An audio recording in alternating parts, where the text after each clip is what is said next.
On this edition of Sightings, in the 1950s, high-level officials at a super-secret military base conducted radical experiments that produced startling new technology. Our immediate reaction to each other was, my gosh, those are flying saucers. Those things really do exist. One mystery lingers. Where did the saucer designs come from? A lot of people say they're from deep space. Then, a violent accident left this woman with the ability to solve crimes.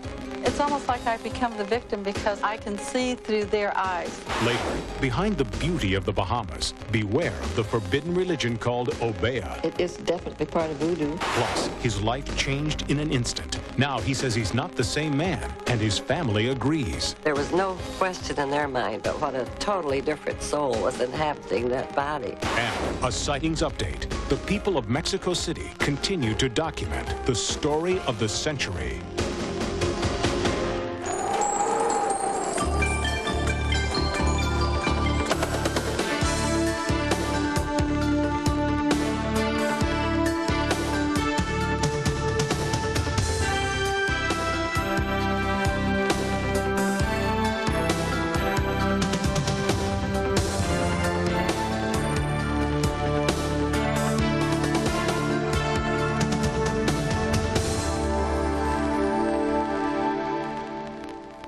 Welcome to Sightings. I'm Tim White.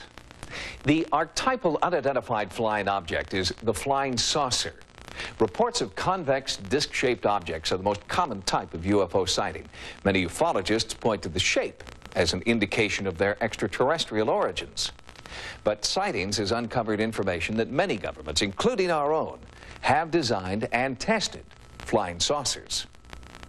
Major Keyhole, as author of the book Flying Saucers Are Real, what is your opinion of these new sightings of unidentified objects? With all due respect to the Air Force, I believe that some of them will prove to be of interplanetary origin. Flying saucers have invaded our planet. In the 1950s, nearly every science fiction movie featured flying saucers hell-bent on interplanetary destruction. Looking back today, these encounters seem comical, even ridiculous. But it's important to remember that at the time, many Americans felt that flying saucers like these were a real threat. At that time, I realized that certainly we were not the only civilization in this universe or galaxy. The first known flying saucer sighting was reported in June 1947 by pilot Kenneth Arnold, who saw several disc-shaped craft. And 3 weeks later, there was a mysterious crash near Roswell, New Mexico. My dad had special training in investigating aircraft accidents, and he knew what he was looking at. And what he saw was not a normal aircraft. As a child, Dr. Jesse Marcel saw with his own eyes debris from the crash site. His father, an Army intelligence officer, brought some of the wreckage home the night of the crash. We brought the debris in, we looked at it, spread it out on the kitchen floor. There was this, like a black plastic Bakelite material. There was metal foil, and then there were I-beams that had a purplish symbol written across the margin of it. The end of World War II and the emergence of flying saucer sightings may be more than a coincidence, according to some aviation experts who believe many saucers have an earthly origin. The Germans had been working on a disc-shaped aircraft at the end of World War II that would have been brought to the United States. And then our engineers, you might say, made a better model of that craft. There is evidence that as early as 1941, German engineers had successfully built and tested sophisticated aircraft resembling flying saucers. After the war, some of Germany's top aeronautical designers moved to America, Great Britain, and the Soviet Union. Did they bring their saucer plans with them? Apparently they did. This is rare, declassified footage of a saucer-shaped craft built and tested by the U.S. Air Force and dubbed the Avrocar. A sightings investigation unearthed the original Avrocar prototype, forgotten in an obscure hangar just outside Washington, D.C. The Avrocar was developed in the late 1950s as an experimental test vehicle for vertical takeoff and landing aircraft. They had intended to create an aircraft which would fly at regular aircraft altitudes and speeds in excess of 300 miles an hour.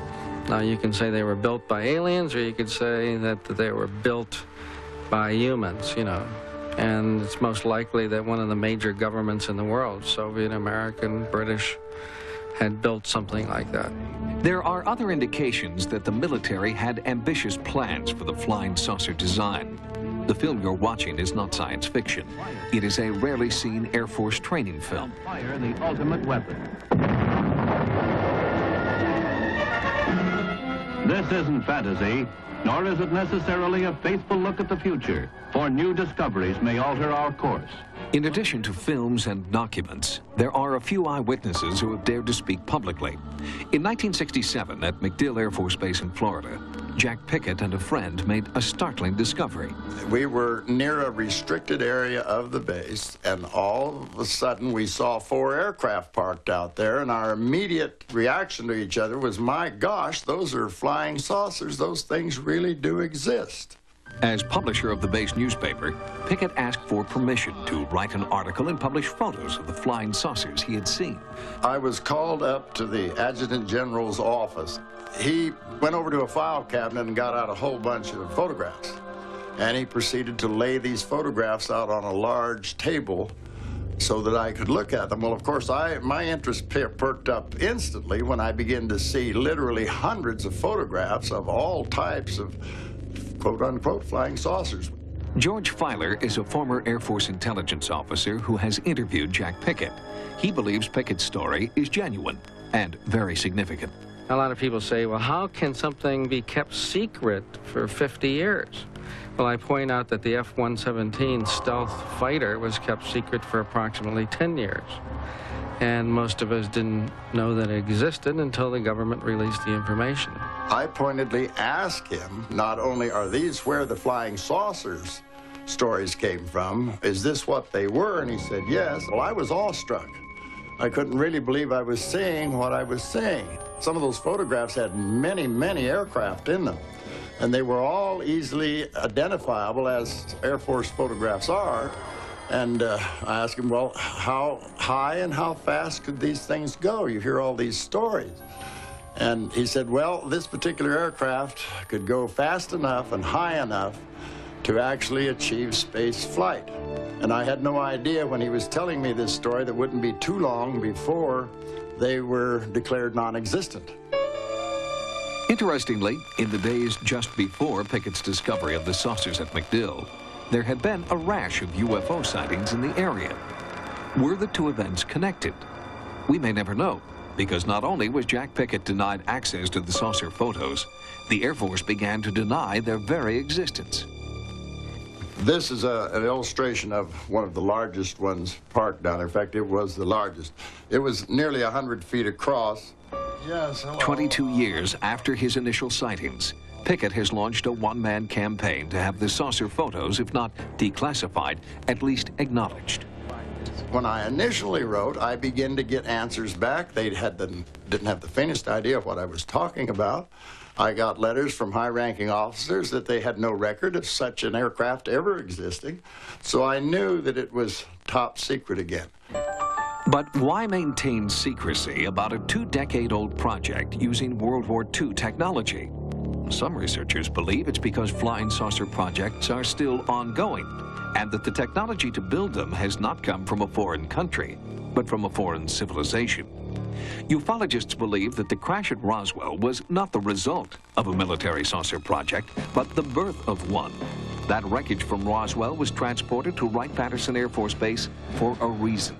Wright-Patterson had something unique to our government, and that was the Technical Intelligence Organization, so-called T2, or what became the Foreign Technology Division.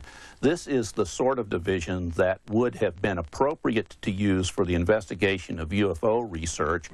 In fact, in the years following the Roswell incident, 3 former government employees who had worked at Wright Field all applied for U.S. patents for flying saucers. But it would be nearly 40 years before any government employee would state publicly that not only does the military test flying saucers, but that they have been created by stealing technology from captured extraterrestrial craft. In a rare interview for Sightings, aerospace engineer Bob Lazar claimed that he had been part of a team charged with reverse engineering a flying saucer of unknown origin at Area 51 in Nevada. Our job was basically to look at these recovered discs, and I say recovered because I don't know really where they came from, whether they were given to us, we found them, shot them down, who knows what. But our group basically was to back engineer them, which means to start with a finished product and go backward and see how it was fabricated, and try and duplicate some of that technology with earthly materials. The question is no longer, do they exist? Strange experimental craft are being piloted through our atmosphere. The new question is, how many of them are ours? How many of them were created by the sweat of human endeavor? And are any the earthly cousins of a captured extraterrestrial craft? So there's something out there that people are seeing. And the question, of course, is who do they belong to? A lot of people say they're from deep space, you know, but they could just as easily be from this world. The saucer shape, although predominant in science fiction, represents only a small part of UFO designs. There have been numerous documented sightings of cones, cylinders, and spheres with propulsion patterns that no one, including former military engineers, can recreate. Coming up, a violent accident left this woman with startling psychic abilities. The trauma allows the psychic information to get to the surface. Most psychics believe that the power to communicate telepathically and see into the future is innate. It's something that we're all born with, and like any ability, has to be developed and exercised. But a few psychics believe that they received strange new powers after one specific traumatic event. I was in a car and it's like I passed out. My foot went down on the accelerator. I had all kinds of trauma to my head. This side of my face was all black. It was almost like you'd take a pencil and draw down my nose, and I had glass in this eye, and it was just the whole side of my head was just a mess. After her accident, Joyce Martin's body was battered, but strangely, her mind was in sharper focus than ever. She suddenly had the ability to locate missing persons. It may be just something about the trauma, whether it's electrical trauma or accident trauma or whatever, that shakes up the brain or changes something that we don't understand yet, but allows the psychic information to get to the surface.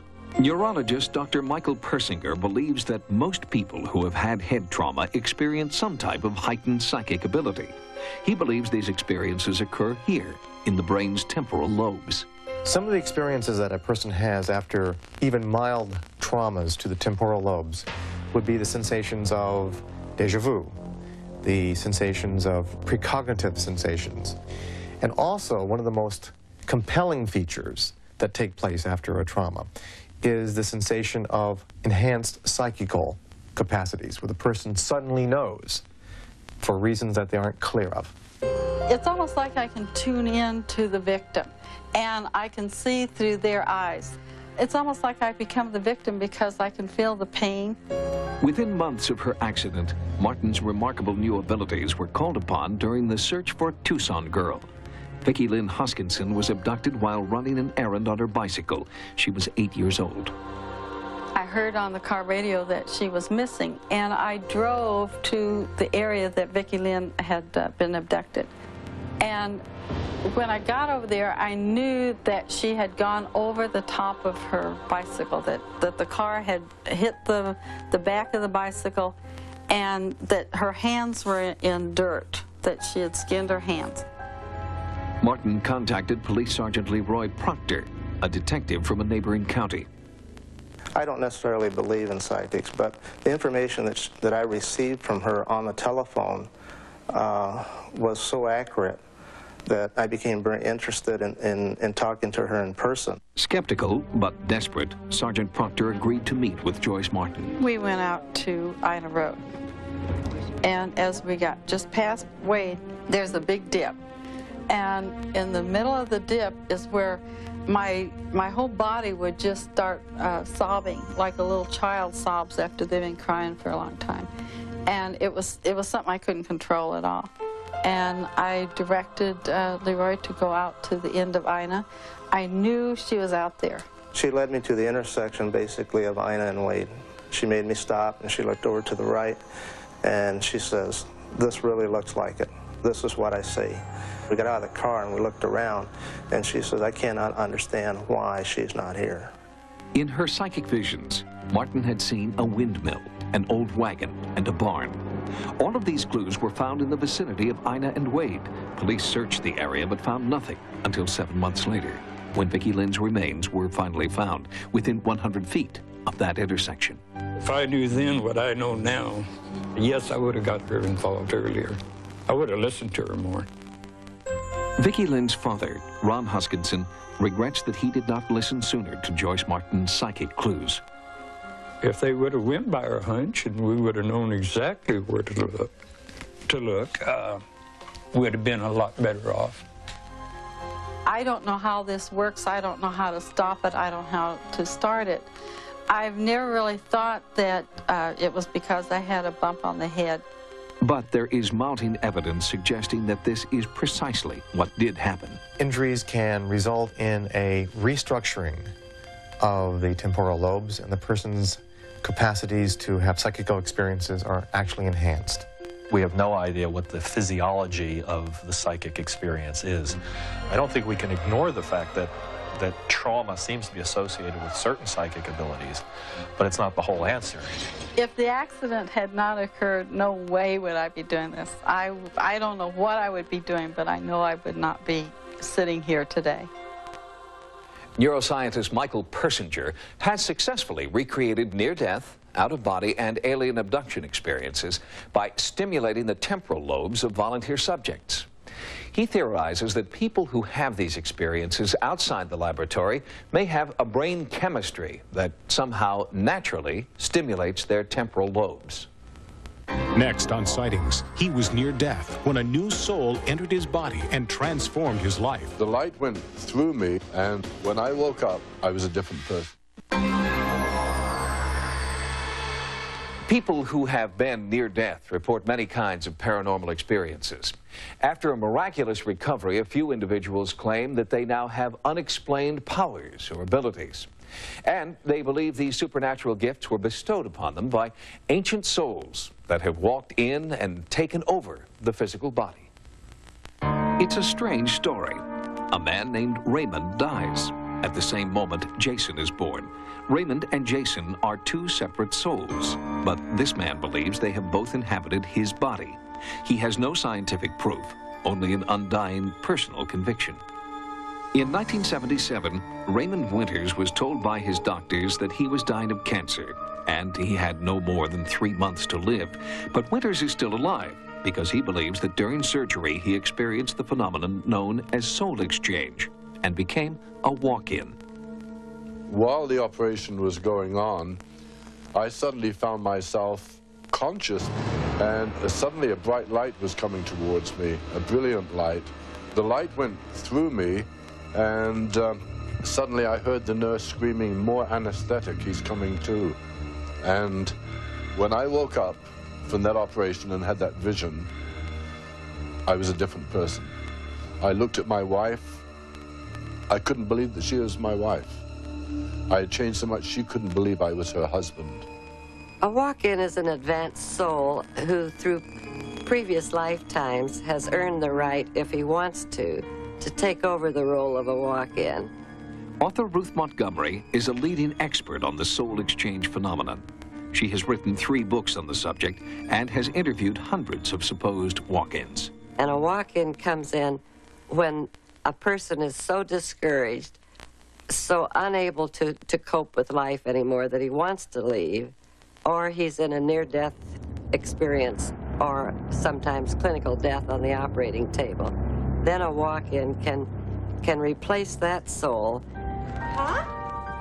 Jeanette Walsh was married to Raymond Winters. She found it difficult to cope with her husband's paranormal experience. He asked if I would start calling him Jason, and it was kind of hard to go from calling him Ray to Jason. The body was the same, but the man was different. He would not accept his doctor's dire prognosis. Raymond, now Jason, was convinced that he could survive his cancer. A strange force drew him to the Far East, where he searched for an herbal cure. I got out of bed and I went on a trip. I got special permission from Singapore Airlines to get on a plane because I was wrapped in bandages. They thought I would die on the plane. I had to sign forms. He wanted to go to the East to look for these different herbs, which is what we did. We traveled all over to find them, and he found them. And then we came back to the States, and he started making all of these different drinks. From that point on, he got better with tremendous speed, and people started to notice the difference.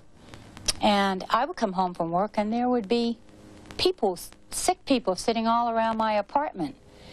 And there would be Jason giving out this tea and sitting there talking to them and counseling them and hugging them and everything. There was no question in their mind but what a totally different soul was inhabiting that body. After he began his profession of seeking out the herbs, he was able to heal himself. Today, Jason Winters' tea is sold worldwide, and many people believe he has saved their lives. But success for Jason meant losing the woman Raymond had once loved. My wife and I had to get a divorce. To this day, I can't even remember marrying her. Nearly every walk-in that I've ever known, and by now I've known a lot of them, has shortly afterwards gone through a divorce. And when we think about it, it's really logical, because it's not the person that man or woman fell in love with or asked to marry. It wasn't like he just had a personality change, but every single thing about him changed. Jason's son, Robin Winters, struggled to accept the man his father had become. He found an answer after contacting psychic Susan Staples. I went to see her, and she went into a trance. She didn't have any idea who I was. She went into a trance, and suddenly she said in a deep voice, "Jason is here, and he wants to speak to you." And I said, "What do you mean, Jason? I'm Jason." She said, "No, a big, dark gentleman is standing beside you. He is your walk-in, and he wants to talk to you." My father found out who the walk-in presence was, and that was through a psychic.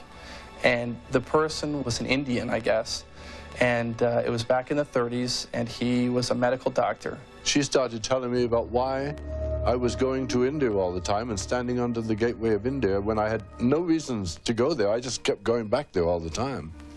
And then I found out that this is where the walk-in that is part of me now, the herbalist, the healer, the medical doctor, he was shot there in 1935. The most astounding thing about this happened. He was shot on the 13th of September, 1935, my birthday. Jason Winters believes that his walk-in has given him a second chance. His two sons support their father's new life as a healer. As a result of this whole experience, my whole family's life has changed in a dramatic fashion. We have gone from having what seemed like a pointless, useless direction to really helping people and touching a lot of people with my father's story. Well, Jason Winters is one of my favorite examples of a walk-in. He's developed all of these different alternative medicines that have helped thousands and perhaps, as I said, millions of people. And he's become a positive, productive person who has certainly contributed to the good of humanity. We mustn't think negative. We've got to think positive, positive, positive all the time. It's unnatural to be unhealthy, natural to be healthy. And if you want the secret of success, go out, help people, start smiling. Another man who was said to believe that he had been transformed by a walk-in was former Egyptian President Anwar Sadat. Sadat believed that the new soul that he received pushed him toward his eventual commitment to peace in the Middle East. Next on Sightings, inside the world of Obeah, the forbidden religion of the Bahamas. It is definitely part of voodoo. Then, a Sightings UFO update from Mexico City. And later, can we all learn to live disease-free? There are a number of smaller religions that worship the power of the curse. Among them is the practice of Obeah. In the Bahamas, this voodoo sect is so feared, it's been outlawed. When a Sightings investigative team traveled to the Bahamas to investigate Obeah, they were told not to do the story. They were warned that the evil power of Obeah is far-reaching and deadly. If they pick your food and eat it while that bottle there, they'll die. They all believe in Obeah. There's no doubt about it.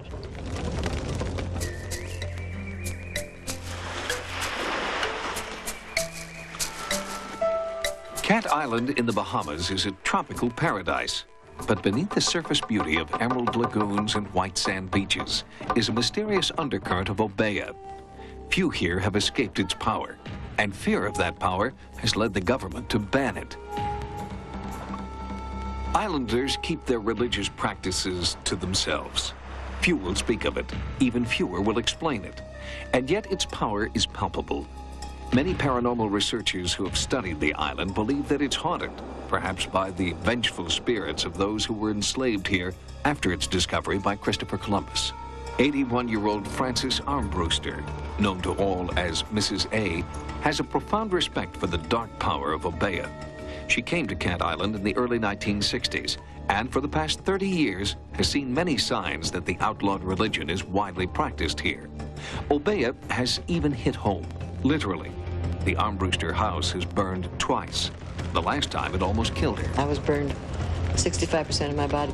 We lost everything. The cause of the fires has never been determined, but Mrs. A believes it's related to a curse placed on her home and business. When they were standing in front of the store and the air was just thick, I knew something was wrong. And I said, "What's the matter with you people?" And finally Agnes piped up and said, "Somebody put an Obeah in your store." I went in the store and I looked in the drawer, and there was a Bahamian bill and a U.S. bill, dollar bill, and a rear end of a dead rat with blood and guts and everything. And I went to Mildred. Now, Mildred was my cook, and supposedly one of the biggest witches on the island, but she never would admit it.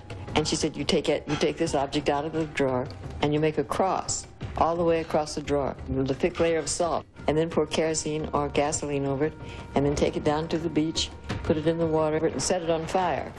And if it floats away and the smoke goes out to sea, you're safe. If it comes back onto the bay, you're in trouble.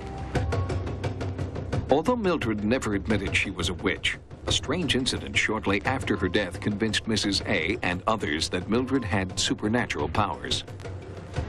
And as Mildred died this night, we was in the kitchen cooking, I and my daughter, Beth, sitting side by side. There was a pot on the stove, and she had a big heavy lid on it, and that all of a sudden it lifted itself off the stove and came flying across the room straight at her head. And my daughter only had to dodge her head and mark the sign of the cross in her face, and the platter fall on the ground to her feet. Now I and her get scared, and we run out of the kitchen because we know then it was Mildred. They would not come back. They never set foot in that kitchen again. Obeah has its roots in a number of ancient African religions. When members of these religions were enslaved and forcibly shipped to the Americas, they kept their beliefs secret and continued to practice in private. Wherever they came, they brought their own religious ideas, like the old African religion of voodoo. And they also found different circumstances, and so they adapted their African religious ideas to those different circumstances. On Cat Island, practicing Obeah is against the law, and we found few people who were willing to share any of its secrets with us.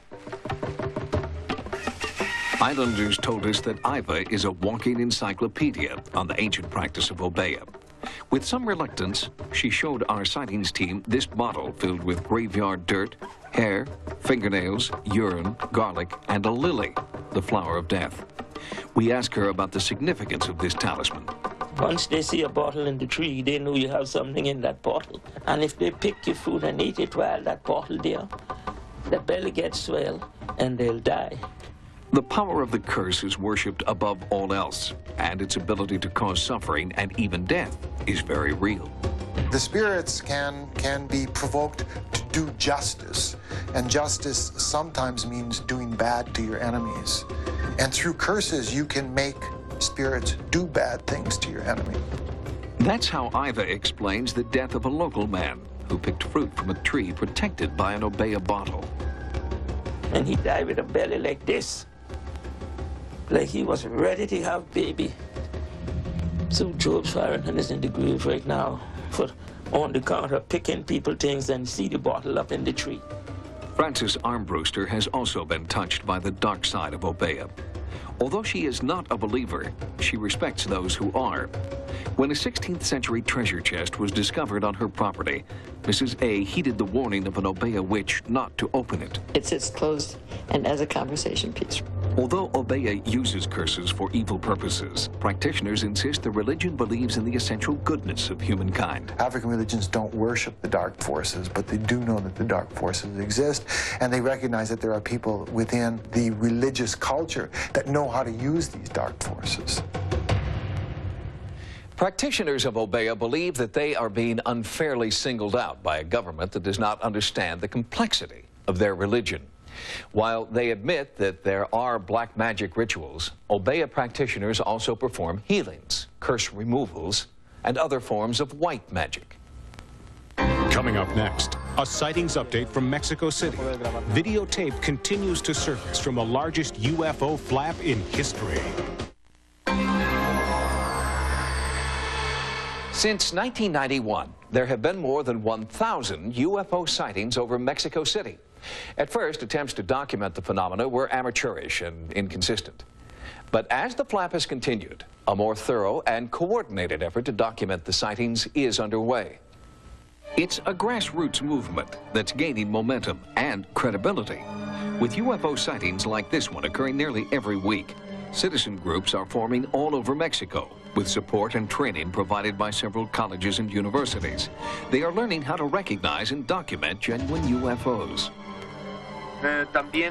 There are also some diamond-shaped forms, red in color, that are suspended over the mountain, and all of a sudden they become long, and then all of a sudden diamond-shaped again. Then they disappear. We went to my sister-in-law's home. All of a sudden, I thought I was looking at a cloud, and I saw a yellow light. It got closer to us. Among the experts participating in these field seminars is Demetrio Faria, who maintains Mexico's largest library of UFO footage. A former safari leader, he's now after a different kind of big game. My experience as an observer starts back in a time when I dedicated myself to being in the field hunting animals. But now, what I am trying to capture on camera and on video are UFOs. Faria has made a thorough study of conventional aircraft and their flight patterns, so he can distinguish them at a glance from true UFOs. You need to see them to look for them and know what to look for. The shine, the intensity of the shine, and the movement that these machines have. As more amateur ufologists are trained in his technique, an impressive videotape database is being developed. He would teach me how to look at the sky. He would show me his videos that he had already recorded. He would tell me how I had to sharpen my vision to be able to distinguish those objects, since they are very small. First record them on video and study them to be able to compare later a real one from a false one. I spent about 7 months looking at the sky and wasn't able to record anything. Then it took me about 2 more months before I was able to obtain the first video. The number of UFO videos shot in Mexico is overwhelming. When the computer science department at El Grupo Sol, a Mexican state university, was asked to analyze the footage, Professor Victor Quesada was hesitant. I didn't buy into the phenomenon.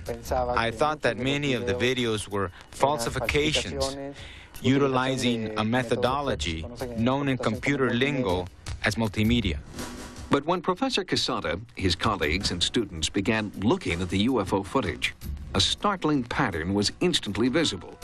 Computer enhancements of the supposed UFOs could not be matched to enhancements of any conventional aircraft. At that point, we weren't as skeptical. We said, let's take advantage of what we know and let's try to look for the truth on our own. And then the university backed us up. Professors approached the university with an unusual proposal. They wanted to conduct formal classes in the study of the Mexican UFO phenomenon. Surprisingly, permission was granted, and the classes filled quickly. My interest in all of this changed to understand a little more about the truth.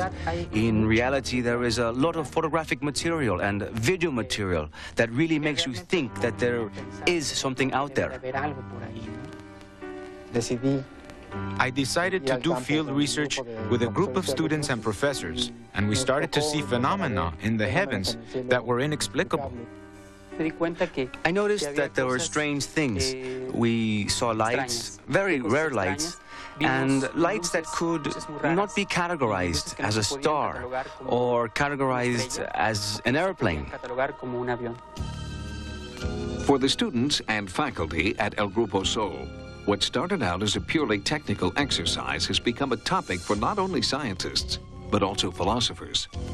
It would be of great interest to me to be able to have in my hand the most advanced technology, the most advanced resources, to be able to have the most information.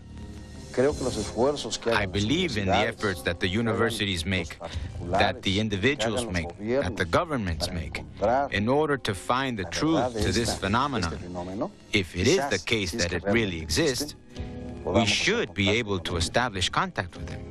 The good thing would be that this would have a positive effect for mankind. Sightings is one of the few American organizations to take an active and scientific interest in the Mexico City UFOs. With our Mexican contacts, we are compiling and analyzing new videotapes just now coming in. And we'll have those tapes for you on an upcoming program. Next on Sightings, this woman identifies illness through intuition. Financial stress won't cause you to have earaches. It'll blow apart your lower back. Carolyn Mace is a medical intuitive who believes that you can learn to detect the presence of illness before your body sends you any physical warning signs. By teaching people how to psychically diagnose illness, they can begin healing much sooner than is normally possible. I have a very unusual ability with a very unusual skill. It's probably a talent more than a skill. I was born with it. Carolyn Mace is not a doctor or a nurse, but she does have a remarkable track record for diagnosing hidden illnesses. Since childhood, Mace believes that she has had a gift to detect physical and emotional illness before any outward symptoms appear. One day, I went after I was in high school, and I went after work to meet my mom at the grocery store. And the clerk was standing at the cash register, and as I walked by, her husband came in. I received the impression that Elmer was going to die very soon. And 6 weeks later, Elmer was found dead. He had hung himself. Carolyn Mace didn't begin to develop her intuitive diagnostic powers until years later. In 1984, Mace met alternative therapies pioneer Dr. C. Norman Shealy. A month after the two were introduced, Dr. Shealy consulted Mace over the phone about one of his patients. I would give her the patient's name and age, that's all she needs, and tell her nothing else. And then I say, what do you see is wrong? All I remember is instantly impressions began to come into my head. I said, there's concrete in the person's throat. I didn't know how to use physiological language at the time. But he would take my imagery and convert it. He says concrete, and he says this person has esophageal cancer. Some of Carolyn's diagnoses have been absolutely remarkable. She is extremely accurate. Now, she's only 93% accurate. That makes her, overall, the most accurate person that I've personally tested out of about 100 intuitive people that I've worked with. Mace and Dr. Shealy's successful blending of the psychic and the scientific has led them to share their alternative techniques in a series of seminars. Here, people learn that they can often heal themselves by using their own intuition. Medical intuition, to me, is being able to know what is wrong with someone or the cause of what's wrong with them without necessarily having scientific facts to tell you where that answer came from. It's a spontaneous knowing. Medical intuition is the ability to evaluate a person's energy in order to assess the quality of that person's health. Mace believes that the physical body is surrounded by its own electromagnetic energy field. This field is created not only by an individual's body chemistry, but also by their attitudes, emotions, and spirituality. As the years went by, I started to observe that illness had patterns. In other words, there were certain psychological stresses that were specific to every single illness we developed. There's no such thing as a random illness, none whatsoever. And then I began to realize that the body, in fact, was actually designed as a type of power system, that we have 7 different levels of power that are inherent in human biology. The 7 levels Mace describes correspond to the 7 power centers known in Far Eastern philosophy as the 7 chakras. The chakras are the body's computers because each one warehouses data so specific. They warehouse data just like a computer does. Your 4th chakra, or your 4th computer, is your emotional territory, all of your information on love, forgiveness, bitterness, jealousy.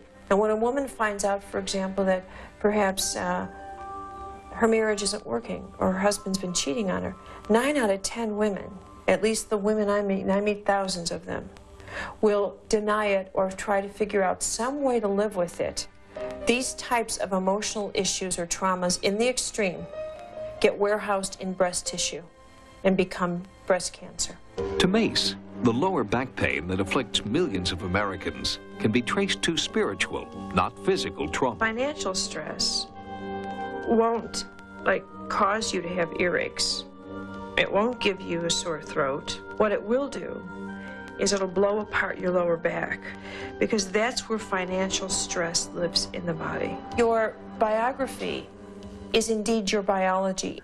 Rewriting your biography to improve your own biology is what Mace tries to impart to those who seek the secret to self-healing. I think the greatest problem that medicine ever created was when it separated the body and the mind and the spirit, because you can't. I think that to deny the spiritual, in my opinion, is malpractice. Health is a matter of power. So it's better to have attitudes that bring you power. Positive attitudes, faith, feeling good about yourself. Because that empowers your heart, your mind, your spirit, your biology. Dr. Sheely and Carolyn Mace both believe that using medical intuition is not a cure-all or replacement for conventional treatment. But they do believe that self-awareness and taking responsibility for your own health are the first steps towards complete wellness. Thanks to overwhelming viewer response, Sightings will expand its America Online area beginning June 1st. Keyword Sightings when you log on for access to Sightings stories, images, and events. And you can still reach us 24 hours a day at 1-900-933-SIGHT. That's 1-900-933-7444.